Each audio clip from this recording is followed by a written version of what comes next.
So the tops of the liners get these little crush sleeves, and that's what seals the head to the top of the liners there. It's a one-time use only thing. And then the actual head gaskets are these little rubber O-rings that go in these little holes. There's a little figure 8 one here, small one there. This one's oil, coolant. And they're just a bunch of little rubber O-rings. And the perimeter gasket is a giant rubber O-ring as well. It's actually very tricky, that is. Okay, so we have all of the little O-rings in. And the crushed cylinders are on, and the perimeter gasket O-ring is on.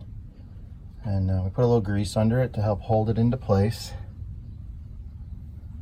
But everything here is going to get one last quick little clean, and then on will go the head. Okay, the head is just getting a quick clean before it goes on, and it's all ready. So we've got the head in position.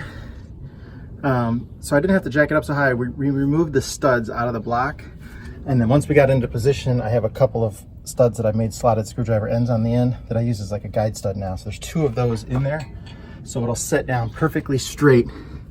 And you always want to make sure that that perimeter gasket is in place, that you haven't nudged it, because it is very easy to pop it out, and then you'll end up with oil leaks that look like this the whole time, which this will come off. But yeah, the head is ready to go on.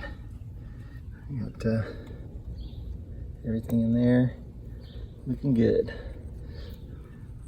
All the head bolts got peanut butter on them. Okay, we're torquing the head bolts here. Tyler went and grabbed his DeWalt torque wrench. It goes up to, what do you say it goes up to? 250. 250 for a 1/2 inch drive. My 1/2 inch only goes up to 150. My CDI is the same, but it doesn't want to keep in my road set. Yeah, but this is a DeWalt one. I like that. Otherwise, I gotta have my big 3/4 inch out, and I hate that.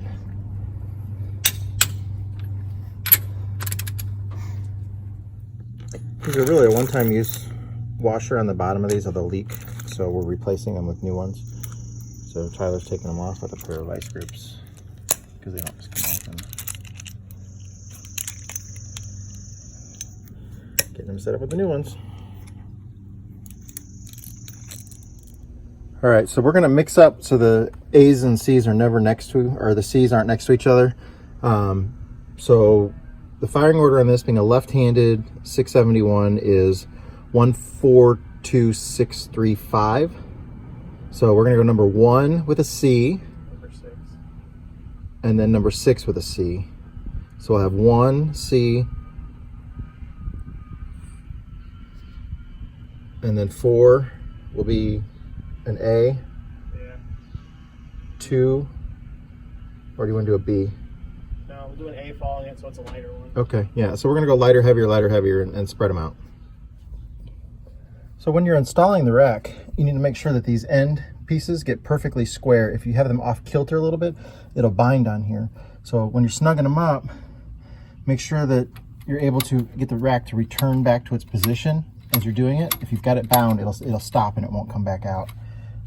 It's just a nice, that's when there's nothing, the governor is not attached to it. I just hooked it up, but you do that when it's not hooked up.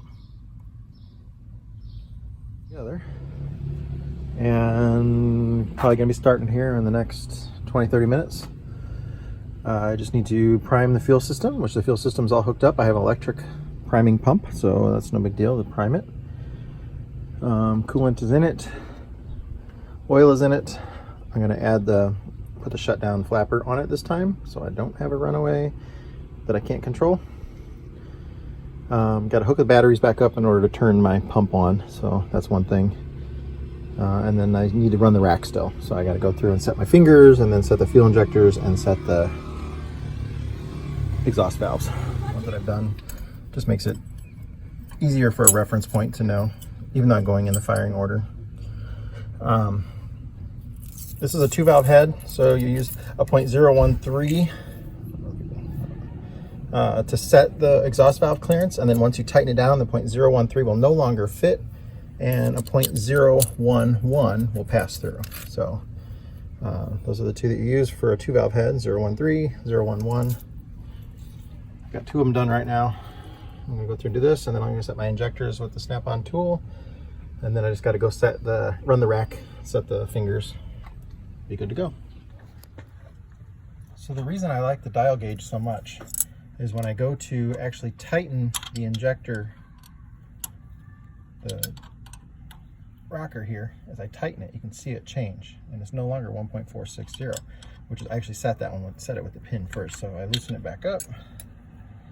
Now I can use both wrenches at the same time here. I can turn this one to bring it up just a little bit, and then when I tighten the nut, the jam nut, it starts to bring it back down.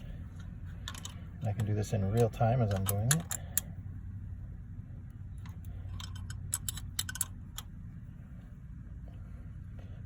And that way I can get exactly, whoops, 1.460.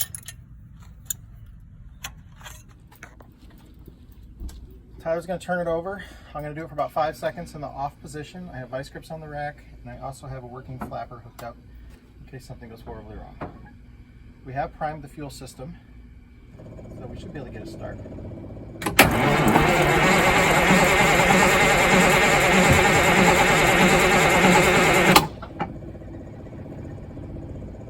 What is that noise? A pump of something. Hey, Tyler? Don't do anything. Hold on, okay? Pump. Oh, that's the auxiliary pump is on. My aux field here.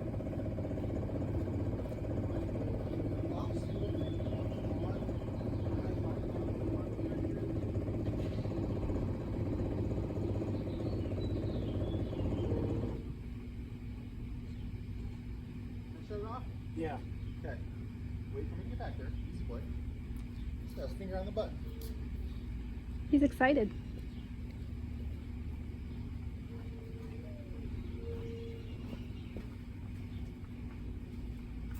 Okay, go ahead and turn it over.